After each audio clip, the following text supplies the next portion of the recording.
P Jayarajan Javadekar കൂടിക്കാഴ്ചയിലെ വെളിപ്പെടുത്തലുകളിൽ ശോഭാ സുരേന്ദ്രനെതിരെ ബി.ജെ.പി. ദേശീയ നേതൃത്വം നടപടിയെടുത്തേക്കും. രഹസ്യ ചർച്ചകളെപ്പറ്റി പുറത്തു പറഞ്ഞത് ഇനിയുള്ള ചർച്ചകളെ ബാധിക്കും എന്നാണ് വിലയിരുത്തൽ. കൂടിക്കാഴ്ചയിൽ സംസ്ഥാന നേതൃത്വത്തിനും അതൃപ്തിയുണ്ട്. പ്രകാശ് ജാവദേക്കറിനും ശോഭാ സുരേന്ദ്രനും പരോക്ഷ വിമർശനവുമായി ബി.ജെ.പി. സംസ്ഥാന ഉപാധ്യക്ഷൻ പി രഘുനാഥ് രംഗത്തെത്തി.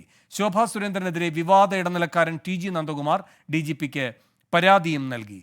എസ് ശ്രീകാന്ത് കൊച്ചിയിൽ നിന്ന് കൂടുതൽ വിവരങ്ങളുമായി ചേരുന്നു. ശ്രീകാന്ത്, ശോഭയ്ക്കെതിരെ നടപടിക്കുള്ള സാധ്യതയാണോ വരുന്നത്?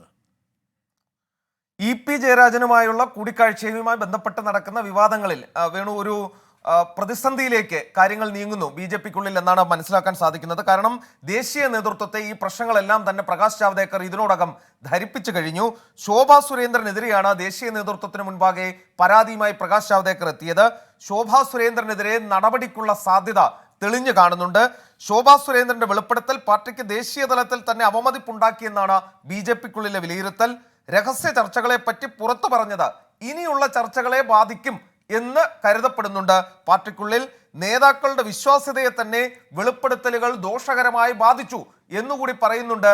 ബി.ജെ.പിയിലെ ഈ സംസ്ഥാന ഭാരവാഹികളായിട്ടുള്ള ആളുകളും മുതിർന്ന നേതാക്കൾ ഉൾപ്പെടെയുള്ളവരും ഈ പ്രകാശ് ജാവദേക്കർ ചർച്ച സ്ഥിരീകരിച്ച ഈ ജയരാജനും പ്രകാശ് ജാവദേക്കറും തമ്മിലുള്ള ചർച്ച സ്ഥിരീകരിച്ച കെ സുരേന്ദ്രന്റെ നടപടിയിലും ജാവദേക്കർക്ക് അതൃപ്തിയുണ്ട്.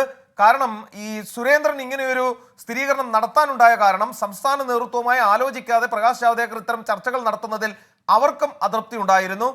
അത് പരമാവധി വെട്ടുക, ഇനിയുള്ള നടപടിയെങ്കിലും അത്തരത്തിൽ ഉണ്ടാകുന്നത് തടയുക എന്ന ലക്ഷ്യത്തോടു കൂടിയാണ് അദ്ദേഹം അത് ചെയ്തത് എന്നാണ് വിലയിരുത്തപ്പെടുന്നത്. അതേസമയം മെയ് 7-ാം തീയതി തിരുവനന്തപുരത്ത് ബി.ജെ.പി. ഭാരവാഹി യോഗം നടക്കും.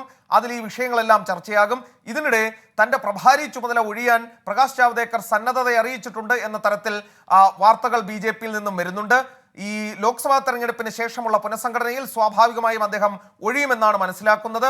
പകരം നളിൻകുമാർ കട്ടീൽ അടക്കമുള്ളവരുടെ പേരുകൾ കാണുന്നുണ്ട്.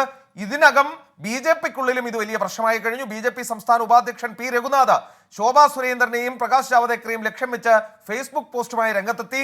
ദല്ലാളുമാരല്ല ഈ പാർട്ടിയെ നിയന്ത്രിക്കുന്നത്, പാർട്ടിയിലേക്ക് ആളുകളെ കൊണ്ടുവരുന്നതും ദല്ലാളുമാരല്ല, സംഘടനാ സംവിധാനം അതിനുണ്ട് എന്ന പരോക്ഷ സൂചന വിമർശനവുമായാണ് അദ്ദേഹം നേരിടുന്നത്.